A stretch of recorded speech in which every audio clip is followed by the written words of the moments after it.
Alright guys, thanks for joining us for another video of Murlocs Den. We're here today joined with our special guest, Mario, also known as the High King Dunbar, that you saw in the last video. G'day boys. Hey. Happy to be here. Thanks for having me on. Oh, you're more than welcome, man. I know that a lot of people that watch this, you may have seen him from Quest down at Melbourne or even Heroes Odyssey here in Brisbane or Warsong. Oh, A few of them, there's Dunbar the High King that he's played. What are some of your other characters that you played that people will know you from? Oh, Struth. Currently, I'm the Sergeant Finnegan of the Town Guard at Warsong. I've played Bandit. Bandit named the Red Swan, who enjoyed eating children. I've I've played the captain of Sonnenland. That's a war band at the Warsong Lab in Brisbane. I played the Captain Krieger von Schutz, the two-handed sword-wielding, well-endowed codpiece wearing cocky son of a gun. And that and Struth, the Baron Ignatius George Silver III. It's a fun little one. That and I don't know, hey, you kind of lose track. Or at least I do. I've almost lost track of all the... So many characters. Yeah, exactly. But it's just each character I like to think it's an adventure for yourself, you know? Yep. Yeah, totally. I can agree with that. Well, we do have a few questions for you, which is why we asked you here. And even a question from one of our fans. Well, that's nice. The first question is, tell us about yourself and some of your LARPing background. How long have you been doing it? And yeah. I've been LARPing for 4 years now. Yep. About 4 years ago, my mate Chris, you guys might know him, Yeah. Chris Enright, as I saw in your previous video mentioning the Darkened Days. Yep, the good old Yeah. Yeah. So about 4 years ago, we were playing Dungeons and Dragons, and he invited me along and he said, "Hey, come check out LARP." So I went to Heroes Odyssey. It was still at the Beanley Showgrounds. Yep. And put on a flannelette, put on a beanie. I said, "Oh, give me an axe." The moment I got there, and I thought, "Yep, I'll be a lumberjack." And I was hooked. From then on, I was hooked. Yep. And I've been LARPing for about 4 years now. And Heroes Odyssey, Warsong, and the post-apocalyptic LARP that we've got nowadays called Post-Shock. Yep. Yeah. Other than that, just every now and again, I love a good interstate event. How do you going with your character creation? Walk us through a bit of the process with that. Oh, it's one of many things. I've got a pretty disjointed mind, so I find inspiration can come from just the strangest of places. Like, I like to look at it as like a bit of a who, what, when, where, why. Not as an altogether, but like you can take one of those things and you can conjure up something like that. For example, one of the ways I've made characters in the past, I'll think of like a bit or something that I want to do. And with a bandit character that I was playing for a while, that stemmed from a fun little idea I had. I thought one day, wouldn't it be fun if I could just go along, I could ambush someone, I could cut off their legs, and I could make them hobble back to town. Just thought, no. I thought, what a horrible thing to do. Like what kind of character would do that? And I came up with a chaotic evil sort of bandit character. Gives you an opportunity to do things that I'm not going to say you wish you could do in real life, but don't try this at home, kids. It's just kind of like, I wonder how this would play out in real life, but I can't actually do it in real life, so I'm just going to do it in make believe. Yeah, something like that. Yeah, pretty close. Like in some other senses, I'll be like dicking around with an accent. For example, like I'd be like, "All right, what's going on here?" That's the accent of a town guard that I play. Like, "All right, what are you doing? You ought not to be doing that in the middle of town. It's not good for society." Like, you know, something like that. Like any array of strategy can be employed to conjure up a story. You just need a starting point. That can be as minuscule as like an accent or a piece of kit that you found in an op shop. Like, oh, find a hat. I wonder who would wear this kind of hat, and just building off things and just adding more layers over time. I guess I think the best characters are honed and enjoyed and tested socially amongst other characters, because if you're just playing by yourself, well, there's no growth. Yeah, 100% true. So do you find once you've got that initial spark, does it just snowball from there? It really does. Hey, no, legit, it really does. Like, I still remember the amount of snowballing that happened with Dunbar. Far East. Oh boy, you guys mentioned this last episode. That started off with just a normal guy that would go out on the battlefield that you and I would roleplay, me jumping on top of you and beating the snot out of you. Yeah. To the Legend of the High King, to you becoming the People's King and getting your own crown, and then leading a group down in quest. Let me tell you, that all started because just one day at a Heroes Odyssey Games event, I was like, I got these little posters and I thought, vote me for the High King. Vote me for the High King. And I just declared it. Declared it. So a lot of people were like, you're nuts. What are you doing? You're crazy. And then just people started rolling with it. Yeah, exactly. And that's essentially it. If you want something to happen, you've got to, chuck the bait out there. You got to plant the MacGuffin. Like, if there's a treasure in the field, what's the point of that treasure being there? Sure, it can be stumbled upon, but if there's a Death Knight next to the treasure, protecting it, then that's gonna make something happen. Yeah.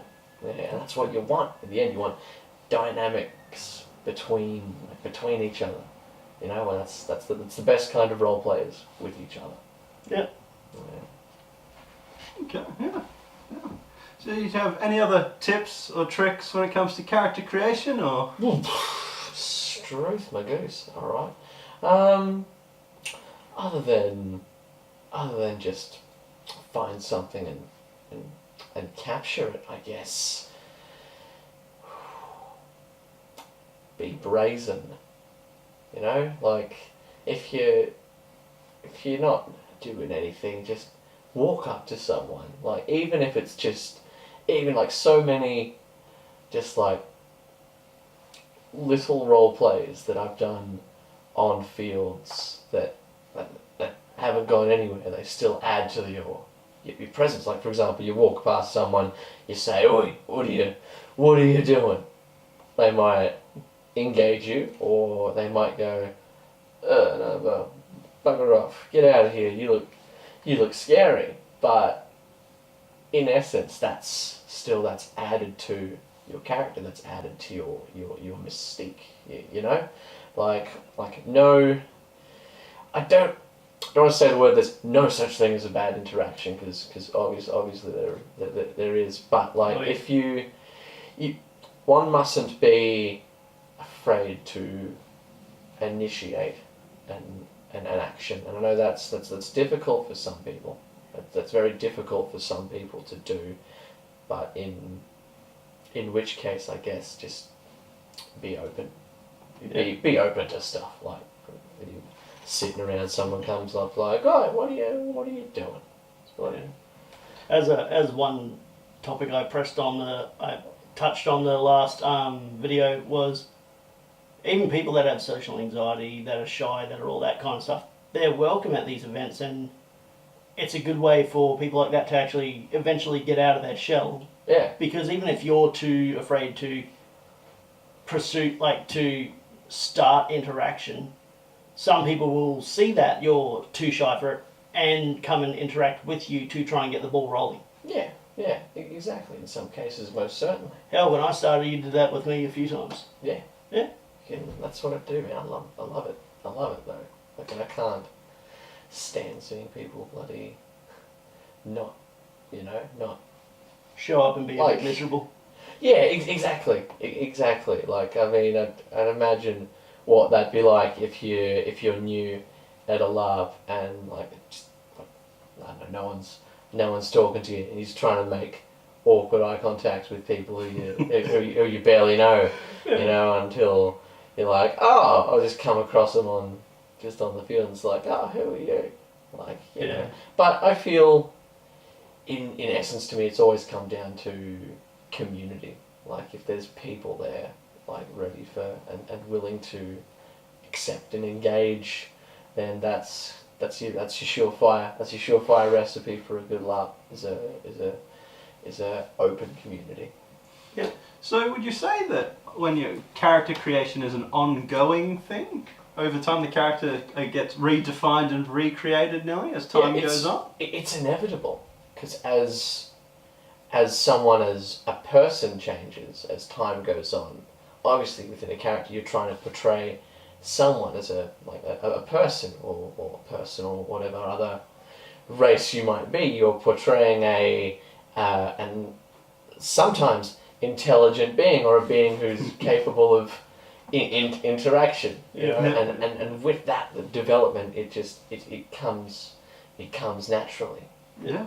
I find, like, whether it be on field or like after an event, you're thinking about like, ooh, that's a good idea to do for what's his face, like, and the more you dwell within a character, the more things will just occur. Like, if you get yourself in that frame of mind, like, the character will just blossom. Yeah. Right, yeah. I think that's a really good way to segue into, I guess, the deep discussion of this video: roleplay. Roleplay. All right. Oh. All right. All right. So we've got some questions here. Yeah. So what are some tips and tricks or pre-event rituals to get yourself into the right mindset?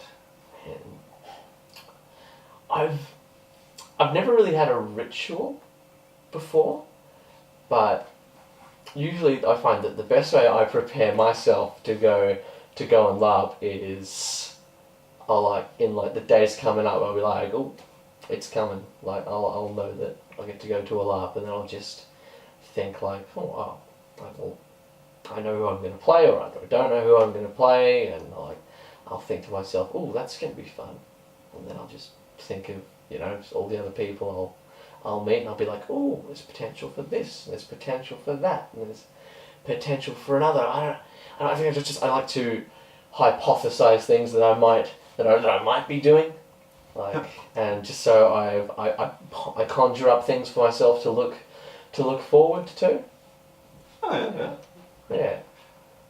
Yeah, I found with one of the characters I play, in particular, the Duke Dante, I spend a lot of time leading up to the events, like, kind of storming around and yelling orders at myself. Yeah, you would. I know that personally for myself, as I play a Wood Elf Ranger, I still got to keep the little bit of rough part as a Ranger, but being a Wood Elf and talking sophisticatedly and all that kind of stuff, the week before the event is when I start practicing my voices and stuff like that, and what I would say.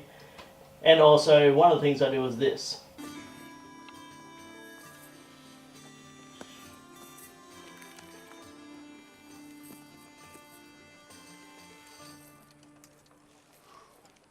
It's a lot like you remember it, except for instead of sitting around a table, we do it for real. But fake. Fake real, dude. Don't with me. And this fake reel involves, yoga? Laugh now, but a structured warm-up routine helps prevent injury later. All right, I'll show you. Come on. What? All right. Arms and legs, 1 point. Torso's 2, limb takes a hit, It's useless until healing's been cast. Parry disarm can be used once per melee, unless you're up against a two-handed weapon. Grab your sword, I'll demonstrate.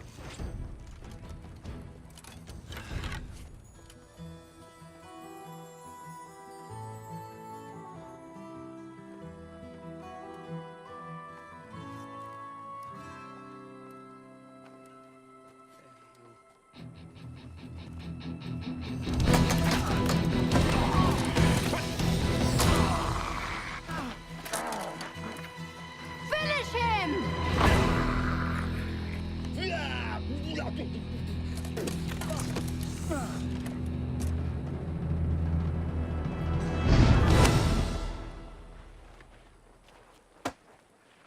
That was pretty cool. Yeah. Yeah. Yeah, so that takes a bit of... It stops you from falling over and pulling a hamstring or something like that, so... That's good. It's always important. It's always important. So many people I know have been injured at LARP. It's Dude, unassuming. I've seen someone like try to run off like down a little embankment onto a flat part, trip and just go face first slide across. Yeah. And also I've still got that old photo of you when you stuffed up and landed shield first on the ground. And, Yeah, that's roll that's that. my top 5. That's in my top 5. Yep. And roll that picture right now.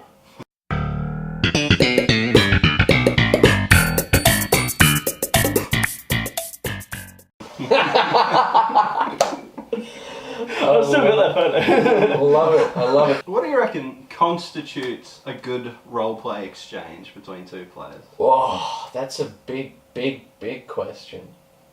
I reckon.